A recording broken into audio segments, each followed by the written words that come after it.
Now, just last week I made a video, a short cinematic called Photography is a Superpower.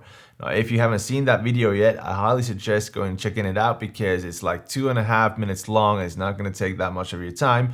But today I'm gonna show you how I made that footage look like it looked. Now, like the title says, this is the easiest and the fastest way to make your footage look cinematic and film-like.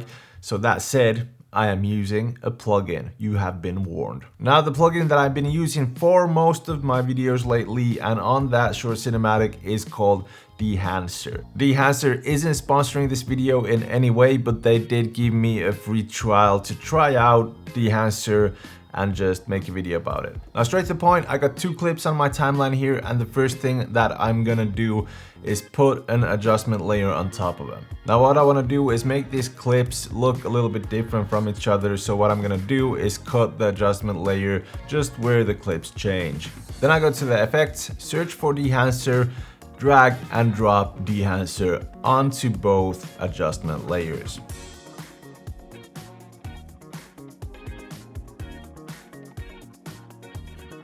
Then I click on the first adjustment layer, go to effects control, and here you can see all the things that Dehancer lets you edit. Now, the clips that I'm showing you here have been recorded with the X-H2S, that is the beast right here.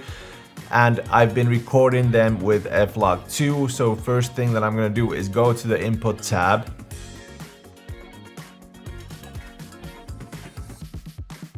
From here, I'm gonna select Fujifilm X-H2S F-Log2. And what that does to my footage is it turns the log profile into a Rec 709.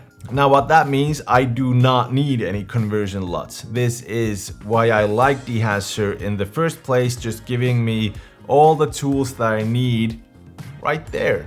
I don't need any kind of different LUTs and stuff like that. They're just there. It's a nice plugin to use because you got your Rec 709 for different kind of cameras. You can choose your Rec 709, for example, for a DJI LUT if you're using like DJI Air S2 or something like that. Now, that's all good, but what really scratches the itch, that really hits the spot, is the next steps that I'm gonna show you here. I'm not gonna go through all the steps because that's gonna make this video hell of a long video, and I just want to keep it short and simple and show you the things that I use on the Dehancer for now. I might be getting into it a bit much later, but these are the things that I use to make my footage look as it looks. Now, the first thing is the film stocks. There is a lot of film stocks in there right now, and that is perfectly fine because what's wrong with variety? Nothing. It's nice to have variety. You can choose different kind of film stocks for different kind of footage you have.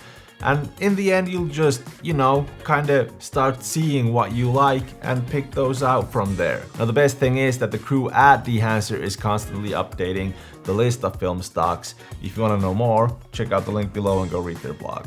And for this clip, I'm gonna use Fujichrome Velvia 50, and you can see the change instantly. Next up is grain. Dehancer lets you decide the size, the amount, and the location of the grain, where you want to put it. And what I mean by location is using it in highlights, midtones, and shadows. Now, when I use grain and I want my footage to look cinematic, I take the grain away from the shadows and leave it as it is into the highlights and the midtones. The base settings that Dehancer gives you from the bat is just, it's perfect. Using 20 as the amount and keeping all the settings as they are, it just looks perfectly fine. Now, the last thing that I'm gonna play with is Halation and Bloom. Now, 100% of the time when I'm filming, doing vlogs, anything, well, filming anything, you know, I'm putting on a mist filter, a black mist filter. The mist filter that I have on now is the 1/4, and actually I've even put on top of that the Polar Pro Peter McKinnon V&D mist filter. So it is giving a lot of halation and bloom, as you can see around me, and it just smoothens out the skin and stuff like that. I got like a second coming of teenage or something because my skin is just awful at times. Now, what halation is, it's an effect that gives you a glow to, you know, high contrast areas. Like here you can see the flower. I'm just zooming in and I'm enabling and disabling the halation, and it just gives you that sort of a small glow. You can go crazy with it if you want. You can just turn up the amount and amplify it and stuff like that. but usually I just put a little bit of it, not that much, but just a little bit, or nothing at all, because it's hard to explain.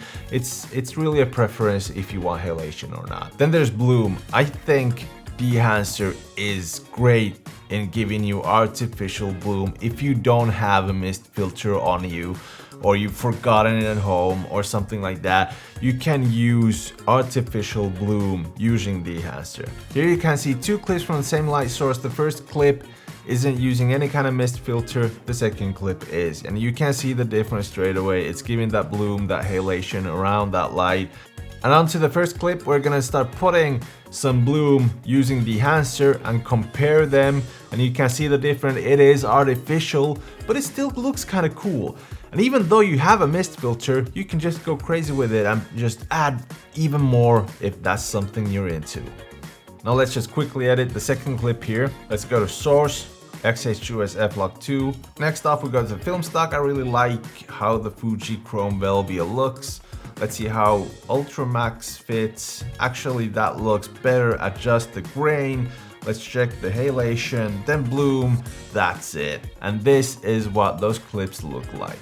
Now the thing with the enhancer is that the lifetime price of the full version is 449 USD. Now if you don't need the full version, you have the option to buy the light version that is a little bit cheaper, or then you can just like pick out grain, the grain effect, if you're like, you know, a color grading genius or something like that. So you don't have to, you know, get the full version. You can just buy it in pieces if you want. But remember, when you're buying something in pieces, in the long term, it's gonna become more expensive than just buying the whole thing at, you know, at once. Now, is the enhancer worth that 449 USD? Well, that's for debate, but for me, hell yeah. I've never been that guy who loves color grading, who's that color grading genius. I love special effects, I love text effects, I love transitions, I love putting those onto my films or, you know, videos if I want to, but never being that color grading guy. This makes my workflow much easier, much nicer, and I've got everything there that I need. De-enhancer is definitely awesome. It gives you that film look, that cinematic look really easily, really fast, and I can highly suggest it to anybody who is even remotely thinking about getting it. That said, hope you liked the video. If you did, remember to like, subscribe, hit that bell icon, and I'll be seeing you in the next one. L'Oreal, and you're worth it.